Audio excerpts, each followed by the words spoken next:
I just saw a film a few days ago that was recommended to me by my friend Philip. I'm glad that he did. The film is Under the Silver Lake.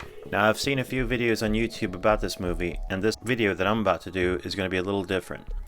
There may be some similarities, but believe me, there will be some things I touch on here that have not been discussed before.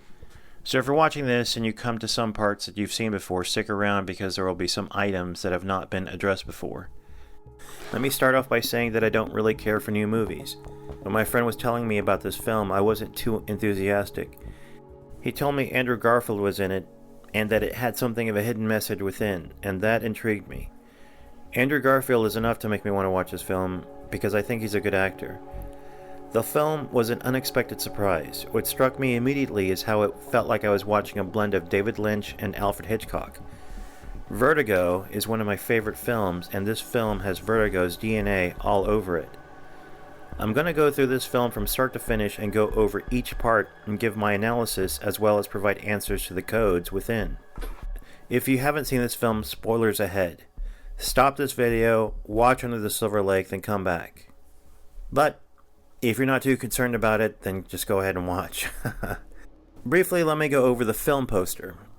These things are hidden in the bubbles. Now, I probably should have put this at the end, on the tail end of the review, but I'm just going to go ahead and put it at the front because, if you're going to go see a movie and you look at the movie poster, you look at these things, you don't know what they are anyways.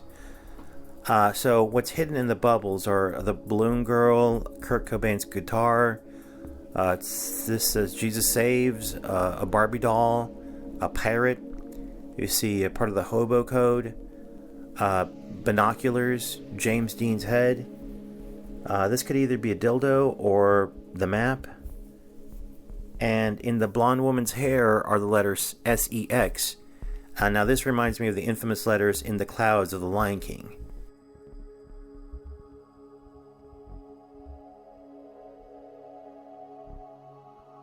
First, the film begins with a code. You see 4 animals. If you take the first letter of each animal and take those initials, you can see that they are the same as the film. Unicorn, tiger, snake, lion. UTSL, or Under the Silver Lake. Then the actual movie begins with an old band from the 60s, a song from the 60s, The Association's Never My Love Plays. This is appropriate because the title character Sam, who is played by Andrew Garfield, although we don't know it at this time, he's despondent over a breakup with his girlfriend. We see that someone has written "Beware the Dog Killer" on the window of a coffee shop, but it's in reverse. Sam is looking at this, and he looks somewhat upset. I believe that Sam is the dog killer, but to be honest, it is completely irrelevant to the plot of the story. Whether or not he is a dog killer doesn't matter at all, but I just happen to think that he is, and I will explain more later. Also, a t-shirt is seen, which also has a code. It spells out, "Beware the Dog Killer."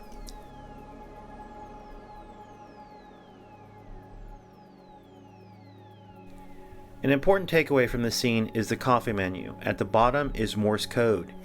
Now Sam goes to his apartment and he sees an eviction notice. We see that his apartment number is 23. One is reminded of the number 23 film with Jim Carrey where he obsesses over the number 23. Sam then looks at his neighbors with binoculars. Now right away this is straight out of Rear Window.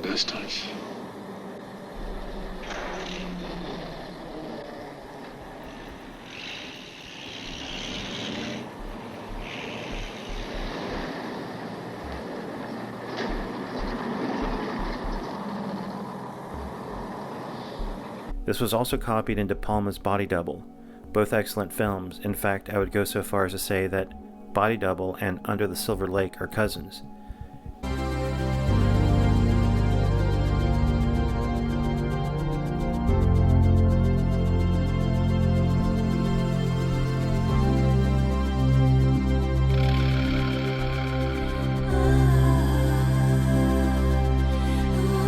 There is even a poster of Rear Window in Sam's apartment. Sam's shirt is from the video game Jungle Hunt, and he will do some hunting, or this could be another reference to the idea that he is a hunter and kills animals, specifically dogs. The image on the shirt is getting 100 points for killing the crocodile.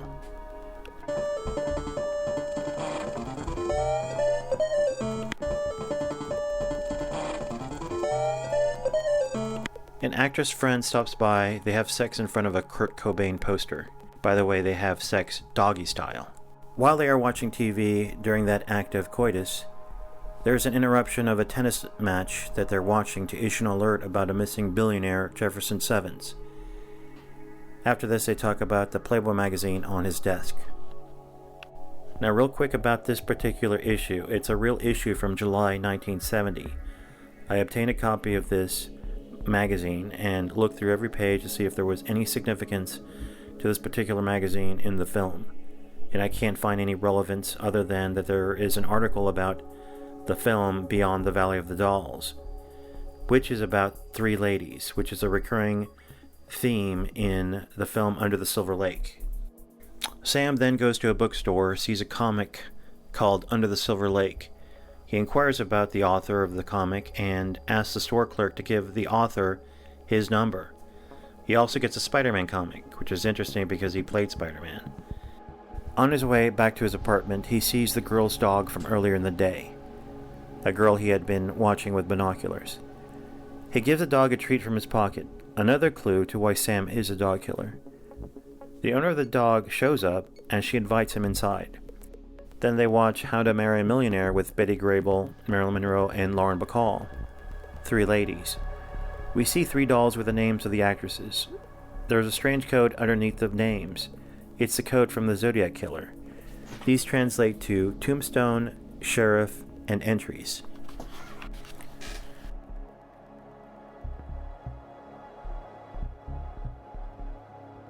Two female roommates show up with a pirate.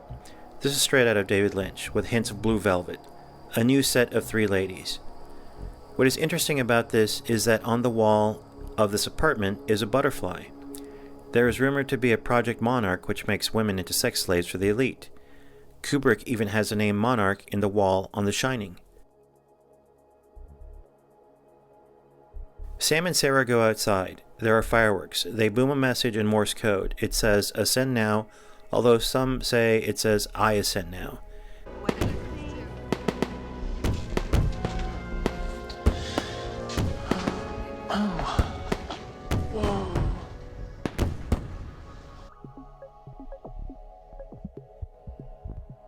She appears a little freaked. Sam goes to his car and sees that it is vandalized, but up ahead he sees the perpetrators. They are just little kids, but that doesn't stop him from getting extremely violent. This is a new side to the character we had not seen before.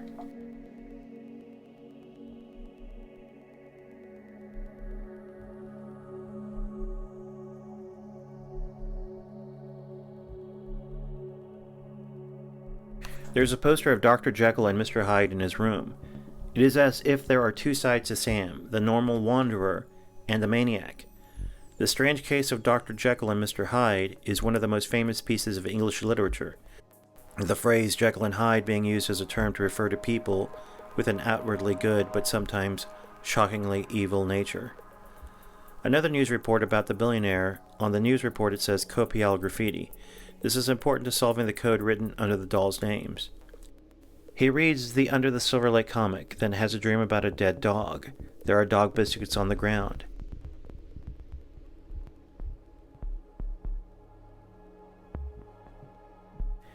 He goes to Sarah's apartment, but it's empty.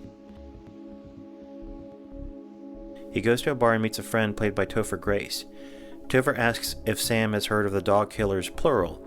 This surprises Sam. You mean there's more than one?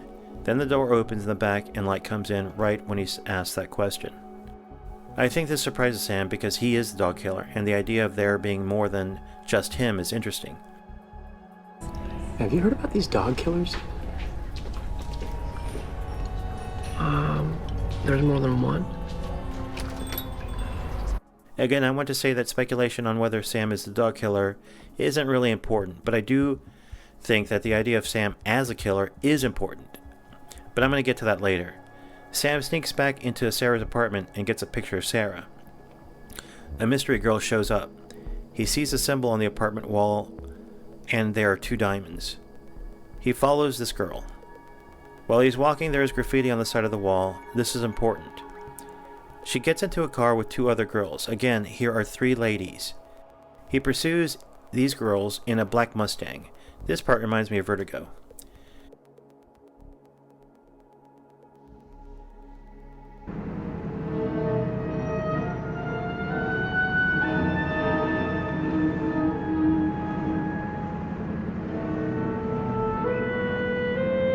They stop at a stadium. They get 3 numbers from a scoreboard. 7, 5, and 1. He follows them to 751 Echo Park. The 3 girls get into a paddle boat and hand off a bag to the pirate man.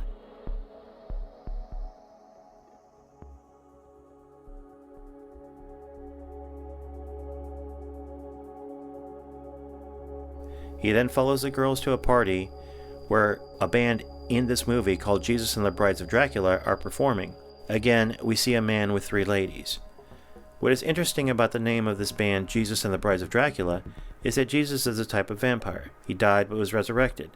The Brides of Dracula are like the disciples of the vampire. They too have been resurrected. I think the idea of God and Jesus are important for later in the film.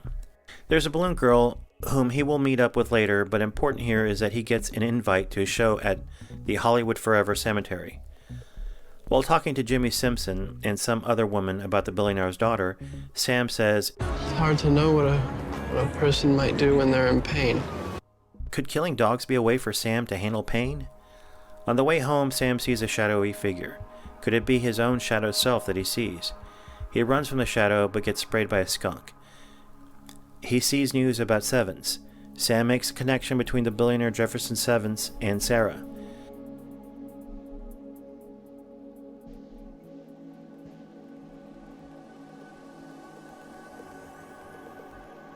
His actress friend comes over and she reads a story about the owl's kiss. She says this, which is interesting. This author believes she may be a member of a long-standing American cult with origins in trade and finance. What long-standing American cult has origins in trade and finance? The Bohemian Club, of course, and their mascot happens to be an owl. I think the director-writer of this film is talking about the Bohemian Grove. Do I think he's a member? No. But I do think he knows what he's talking about. I think he did some research and incorporated a well-known aspect of modern conspiracy theory and put that into the script. But I don't think it goes much beyond that. To be honest with you, I think the writers of South Park intentionally do what they can in their writing to expose the elites, but they do it cleverly. Nice doing business with you, you little child-murdering pedophiles. A final note about this scene. Sam talks about messages in popular entertainment intended only for the elite. It's an interesting speculation. Maybe there is a hidden message in some media. I've always wondered if there are hidden things in everyday household items, things you can find in a Walmart. So if you're part of the elite but were disengaged from the world but needed to get the message, you could get it somehow if you knew how and where to look. Oh, you think that's weird? Sam has another dream sequence. In this one, he sees Sarah in the swimming pool. The imagery is based on an uncompleted film by Marilyn Monroe called Something's Gotta Give. Here's a clip.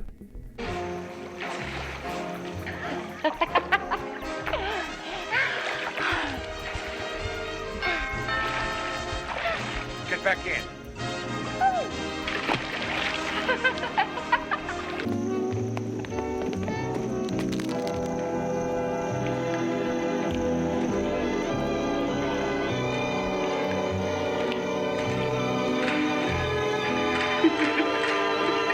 Sarah barks, and I feel I should comment on this. There was a previous scene where there were 5 girls in the bathroom barking at him, although 3 were predominant in the shot. From the looks of it, they are quite upset.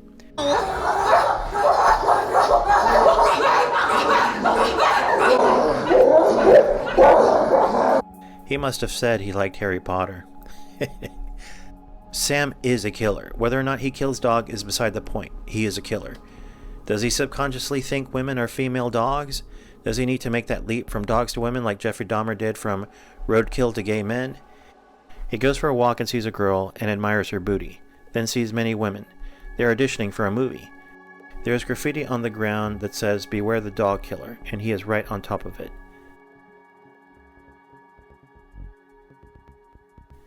His car gets repoed. Then he sees his ex-girlfriend on a billboard. Notice here where it says E equals EE. This is important for later. He goes to the comic man's house. There are owls on the mantelpiece. The owl man explains that 2 diamonds are hobo code for keep quiet.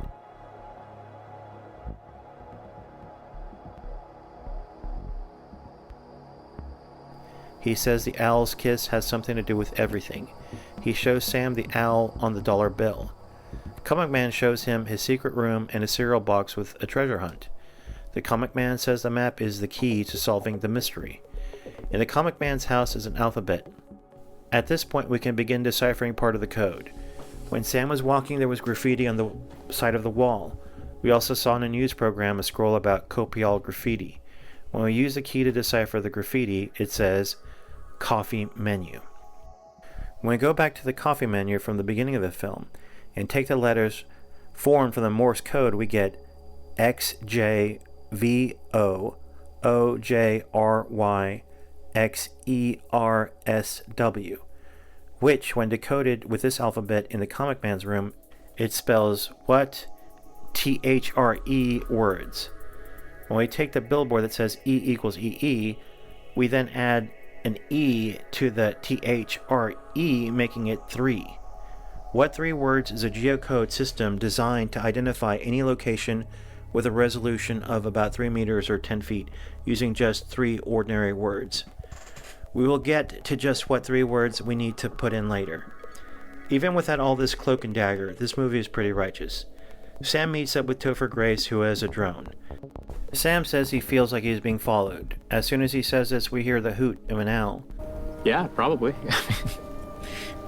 Honestly, who's not being followed these days? But I mean, I'm feeling that a lot lately, like even before all this craziness.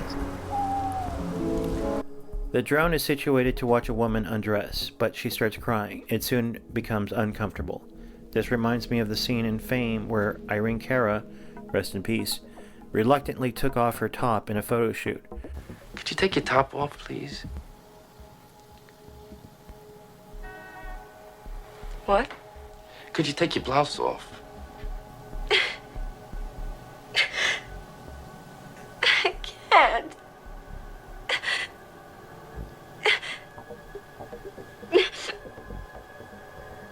Perhaps this woman did something she wasn't proud of in the pursuit of entertainment. Perhaps she had to sleep with someone like Harvey Weinstein or Jeffrey Epstein, or was manipulated by a Ghislaine Maxwell-type person. Sam then goes to the Hollywood Forever Cemetery. He sees a film playing. He sees 2 girls and talks to them. They are in the film that is playing. They leave and get into a limo, and the pirate is there. From here, Sam goes to the Summertime Secret Show, which sounds a lot like the Cremation of Care for the Bohemian Grove. A Summertime Secret Show. Sam gets entry with his cookie. Now, just a quick note on the 76 on this cookie. First, it is important for the clues given on the doll, specifically the word entries. This code will be important for solving the words needed for the What 3 Words website. Secondly, 1776 is the year of the founding of the Illuminati, which was founded by Adam Weishaupt on May 1st, 1776. He gets into the club, and right away there are hints of Kubrick's Eyes Wide Shut. Also, just FYI, the mansion in Eyes Wide Shut is called Somerton, and this says summertime. Just a coincidence? The singer sings To Sir with Love. Could this be important? Consider these lyrics. But how do you thank someone who has taken you from crayons to perfume? Sam sees his friend Jimmy Simpson and asks him if he has seen anything strange. Jimmy Simpson says that he was with a girl who said that there was a message in the music of Jesus and the Brides of Dracula. Sam sees a balloon girl and she takes him to the basement. There are tombstones for tables.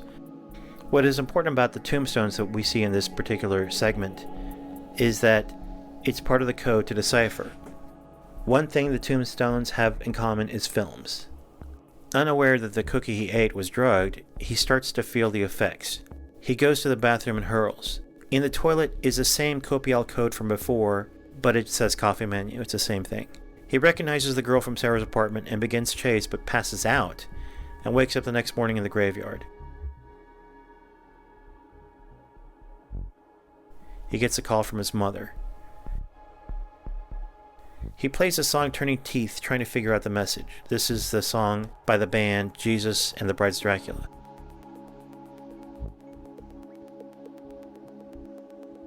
Frustrated, he begins to choke the chicken. He has a Playboy magazine July 1970 issue, but also I noticed here is a Playboy issue from January 1984 with Penny Baker as a centerfold.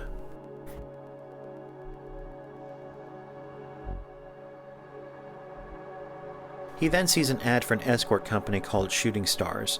The redhead from the film he saw at Hollywood Forever is in the ad.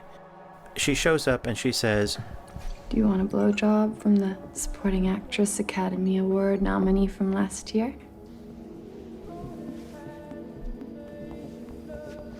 Call Shooting Star. She sees a picture of Sarah and tells Sam she knows her. Sam asks her questions. She said Sarah was in a Dalmatian bathing suit, another dog reference. She said an old man was tapping the glass.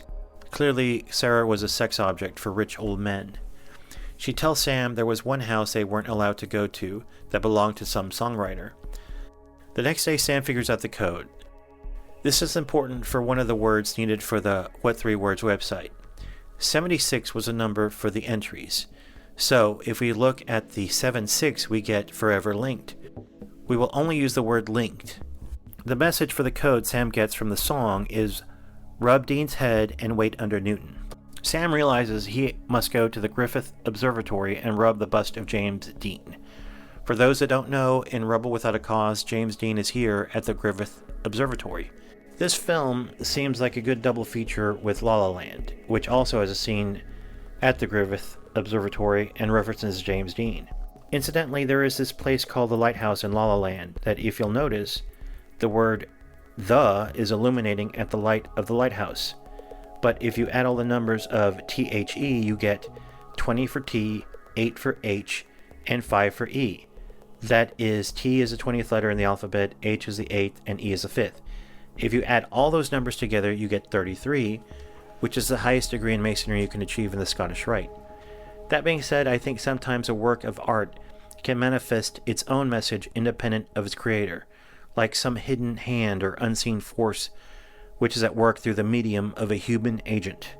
If you notice, this lighthouse looks like the all-seeing eye seen on the back of the dollar bill. Sam waits under the statue of Isaac Newton. By the way, Isaac Newton was into the occult. The filmmakers seemed to wait to get this shot when the sun would appear right at the top of the monument, as if they were trying to achieve a recreation of the all-seeing eye, or it could have been edited that way. What is important about the concept of the light from the all-seeing eye? Well, the light is said to come from the dog star Sirius, another dog reference.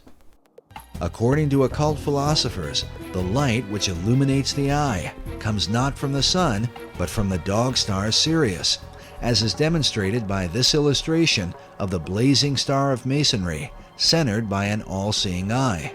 Notice this image with the sun on one side and the moon on the other, while the all-seeing eye sits in between with light blazing behind it. The homeless king arrives, ascends up the mountain. I'm immediately reminded of the Hermit Tarot card. This card was depicted in the film The Song Remains the Same by Led Zeppelin.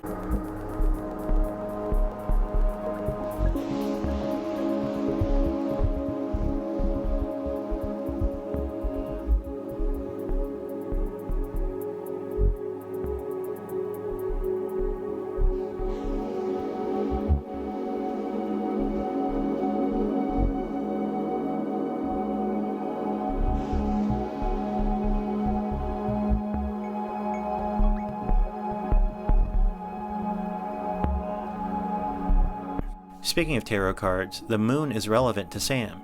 In the card there are two dogs, one is wilder than the other. The homeless king blindfolds Sam and takes him to the underground bunker.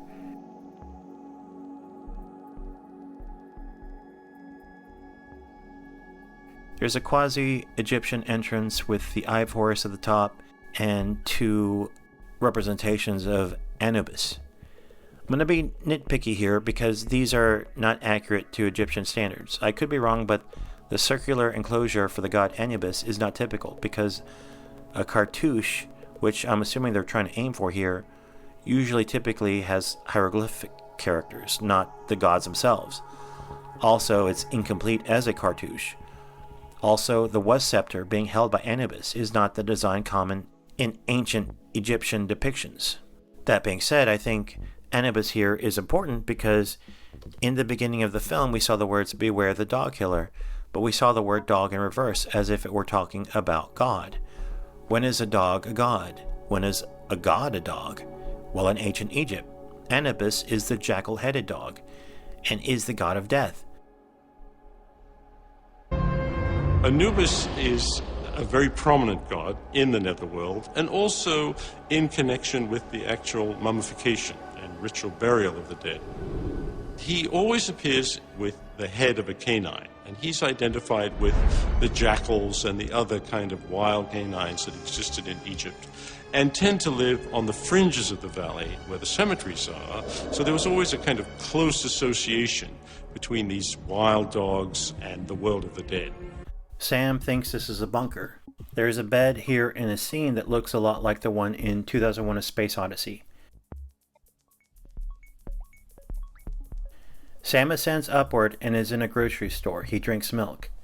This is like being born. He emerges from the womb to drink milk.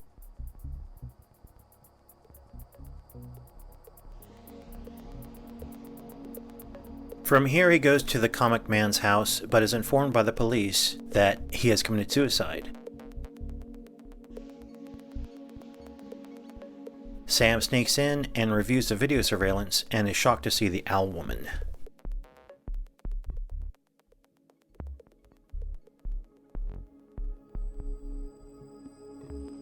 He calls his friend to see about talking to Jesus of the rock band. Dogs bark at Sam. Now let's pause here for a bit. The name Sam. I think that this is a reference to the Son of Sam, David Berkowitz. During questioning, Berkowitz claimed that his neighbor, whose name was Sam, had a dog, and the dog was one of the reasons that he killed because the dog demanded the blood of pretty young girls. This is another dog reference. Sam meets Jimmy Simpson at a chess party where Jesus and the brides of Dracula will be. He follows Jesus to the bathroom and gets extremely violent with Jesus. I think one aspect of this encounter is that, from a symbolic perspective, Sam is beating up God when he beats up Jesus. But not only that, the violent rage of Sam is on full display. He hurts Jesus by twisting his hand. Jesus tells Sam that the song Turning Teeth was written by someone known as the songwriter. One of the girls from Shooting Stars was there at the party, and Sam finds her and asks her to take him to the songwriter's house. Again, we have three ladies, and they are escorting Sam to the songwriter's house. Apparently, they are all shooting star escorts. Sam is surprised that the balloon girl is a shooting star. She says she was an actress when she was a few months old. This information seems to disturb Sam. I was on a soap opera between the ages of 5 to 6 months. And it is disturbing. It could be a commentary on pedophilia, not just in Hollywood, but in high places. I just saw the Netflix documentary on Ghislaine Maxwell, and she provided minors for Jeffrey Epstein. One is also reminded of the recent scandal involving Balenciaga in an ad that had 2 toddlers with bondage imagery. The motif of 3 ladies also reminds me of Mozart's A Magic Flute, where you have 3 ladies. I can do another show just on Mozart and secret societies, but let me just say that The Magic Flute is a Masonic opera, and he may have been killed for revealing secrets he wasn't supposed to. This painting, which was only discovered in 1980, but was painted in the 1790s, seems to indicate that Mozart was killed.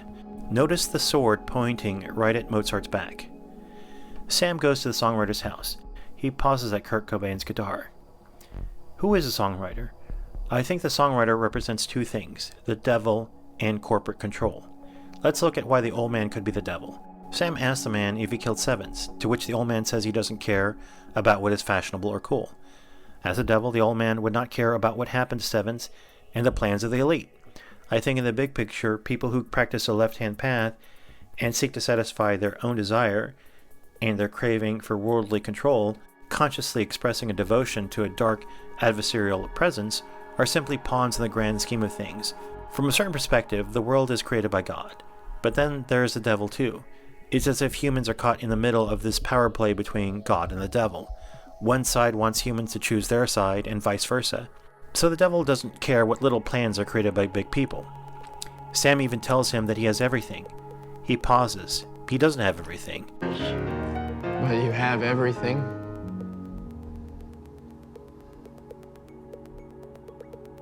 No.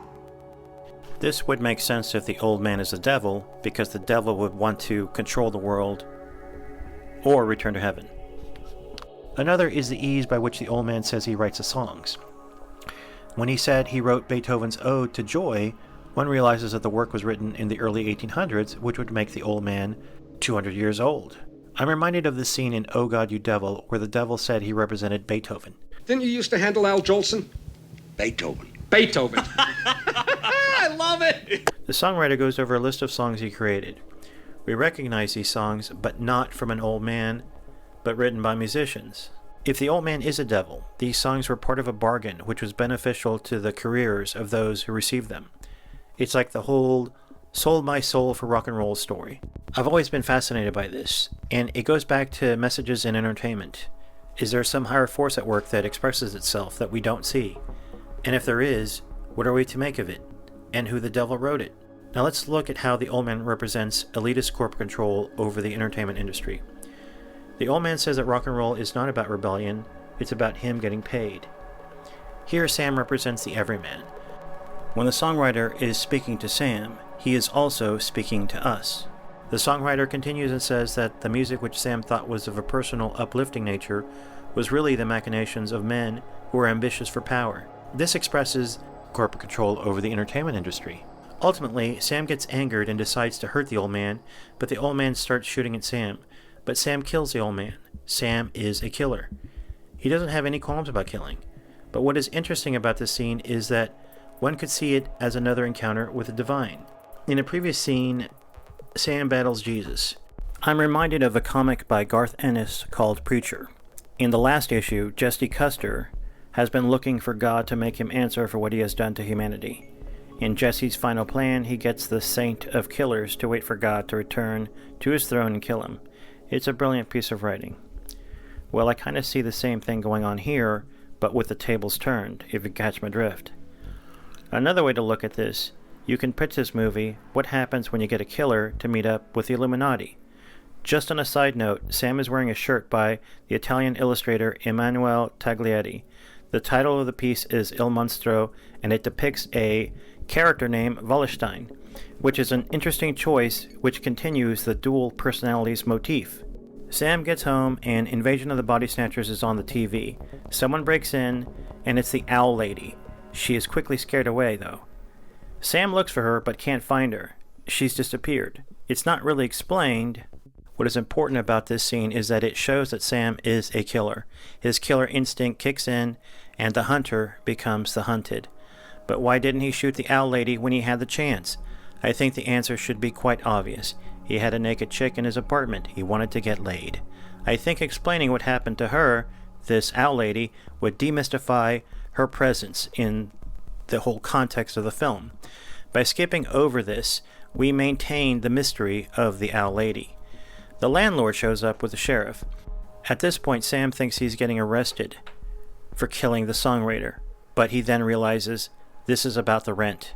Now this is important because one of the decoded words on the doll is sheriff. Sam thinks he is getting blamed for the killing of the songwriter. The word for sheriff we need is blame. Sam sees a coyote and, heeding the advice of the homeless king, follows it. The coyote leads Sam to a party. Overheard is a conversation about a 12-year-old girl causing a sensation in the entertainment industry. This reminds me of GTA 5. It's hard not to see GTA 5 in this film, but specifically, this scene and the other party where a girl is talking about vampires are very GTA-esque. Sam talks to a woman. She is looking at a painting by Jenna Gaynor, the actress. She is a daughter of the billionaire Jefferson Sevens. He tells her that he's been looking for Sarah, who was found with her father, her dead father. This interests her, and she asks him to tell her more. They walk by the reservoir, and he tells her what he knows. They pass by a dog statue. She says anyone who would kill a dog wouldn't think twice about killing a person. Sam replies, I'm not too sure about that. This is another clue that Sam is the dog killer. He knows that he wouldn't kill a person, but at this point he already has. Sam explains that he was bit by a dog and now is afraid of dogs. So in a way, this right here, because he was bit by a dog, well, what happens when you get bit by a werewolf? You become a werewolf. Sam has a poster of the Wolfman in his home, and in just a few moments, he's going to be running home naked.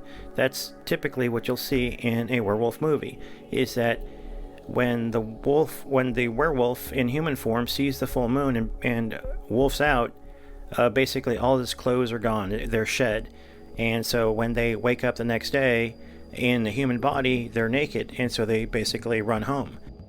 Now, they swim in the reservoir. She tells him she is being followed, and she gives him a silver bracelet that belonged to her dad.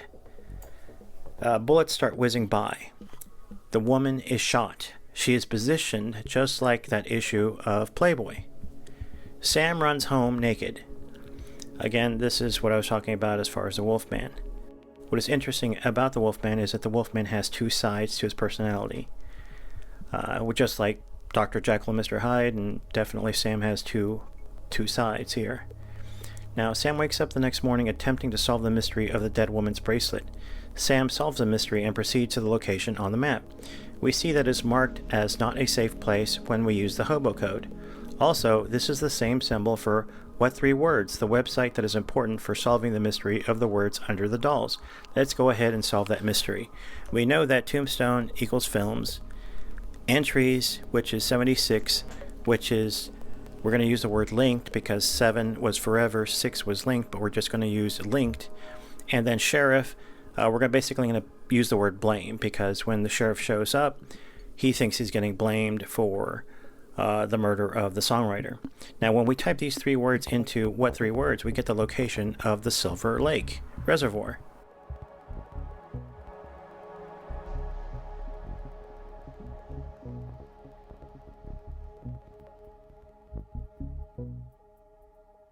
Sam sees a little hut and proceeds to go inside. There are 3 ladies and a man with a beard and long hair.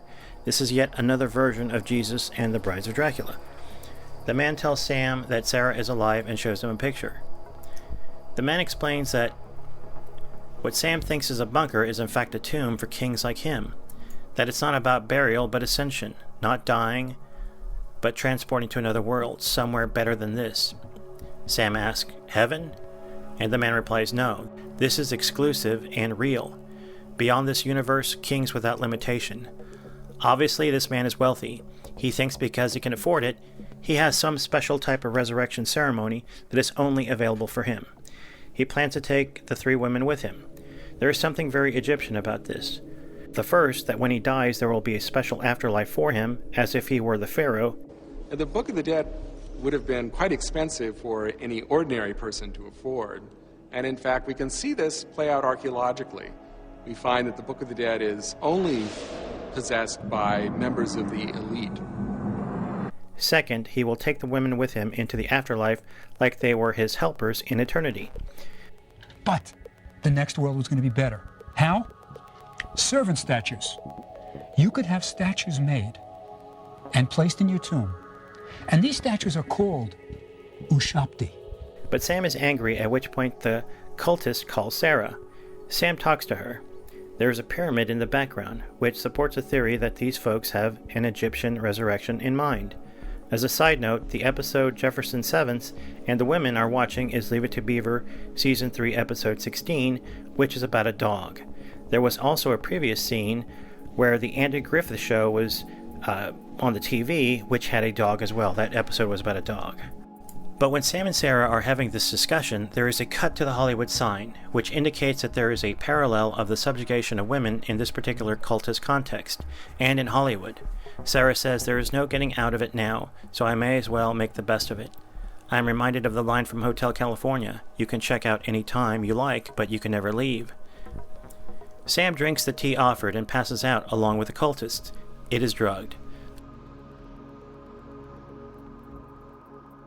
The homeless king shows up. Sam wakes up tied in front of the homeless king. The homeless king asks Sam, Why do you have dog biscuits in your pocket? He lets Sam go, but with a warning. This one is right out of Eyes Wide Shut. You are free, but I warn you. If you make any further inquiries, or if you say a single word to anyone about what you have seen, there will be the most dire consequences for you and your family.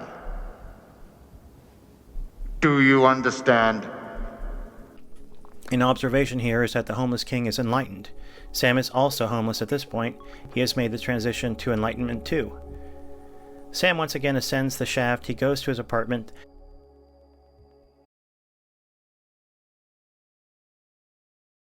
Then to the apartment of his neighbor, the older topless lady. Sam makes love to her.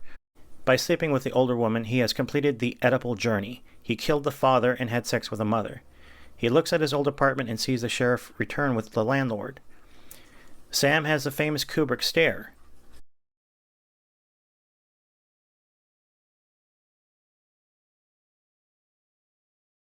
The film ends with a sign that says, "Under the Silver Lake since 1928, which is the year Stanley Kubrick was born."